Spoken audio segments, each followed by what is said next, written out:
வணக்கம் நண்பர்களே. நமக்கு கிடைத்த தகவலின் அடிப்படையில் ஒரு உண்மையை சொல்கிறேன். பத்திரப்பதிவுத் துறையில் நடந்த மிக கொடூரமான ஊழல்கள், முறைகேடுகள்,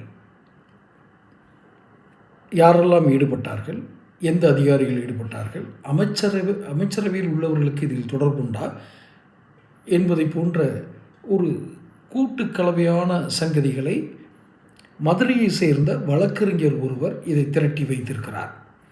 அவருக்கு எப்படி கிடைச்சது? அவர் போய் எப்படி பத்திரப்பதிவுத்துறையில் இருக்கிற எல்லா விஷயங்களையும் கலெக்ட் பண்ணார் அப்படின்னு நீங்கள் கேட்டிங்கன்னா, அதுதான் அமலாக்கத்துறையினுடைய மிக நுண்ணிய புத்திசாலித்தனமான முடிவு. எந்த ஒரு அமைப்பையும் சாராத அல்லது எந்த ஒரு கட்சியும் சாராத ஒரு சாதாரண வழக்கறிஞர், ஏன் வழக்கறிஞரை தேர்ந்தெடுக்கிறாங்கன்னா, சில சட்டபூர்வமான நுணுக்கமான விஷயங்களுக்கு அவங்க தான் சரியாக இருப்பாங்கன்னு அவங்கள வச்சு அந்த குறிப்பிட்ட துறையினுடைய மிக முக்கிய புள்ளிகளை பூரா ஆய்வு செய்கிறாங்க. எங்கெங்கே ரியல் எஸ்டேட் பதிவு நடந்து அதில் என்னென்ன முறைகேடுகள் நடந்தது, வழிகாட்டி மதிப்பிலிருந்து சந்தை மதிப்பிலிருந்து எத்தனை சதவீதம் வித்தியாசம் இருந்தது. அதாவது வழிகாட்டி மதிப்பு ஒன்று இருக்கும், சந்தை மதிப்பு ஒன்று இருக்கும்.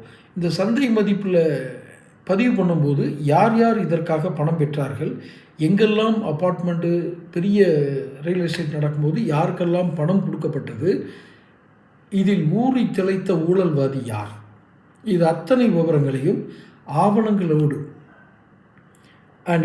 இது மனுஷனின் சாட்சினா மாறிடும், ஆவணங்கள் மாறாது. ஒன்று. இரண்டாவதாக, ஆவணங்கள்லாம் என்ன, லஞ்சம் வாங்கும்போது என்ன எழுதி கொடுத்துருப்பாங்களான்னு கேட்குறீங்களா? குறிப்பிட்ட அந்த பினாமிகளை குறிவைத்து அவருடைய வங்கி கணக்குகளை எல்லாம் எடுத்து, இது மிக மிக நீண்ட ப்ராசஸ், ரொம்ப காலமாக பண்ணியிருக்காங்க. என்ன கொடுமைன்னா, அதில் இருக்க முக்கிய புள்ளிக்கே தெரியல. நம்ம கண்காணிக்கப்படுகிறோம், நம் துறை சார்ந்த எல்லா விஷயங்களையும் ஒருத்தர் கலெக்ட் பண்ணிகிட்டு இருக்காரு அப்படின்றது தெரியல. இப்போ எல்லாம் முடிஞ்சுது.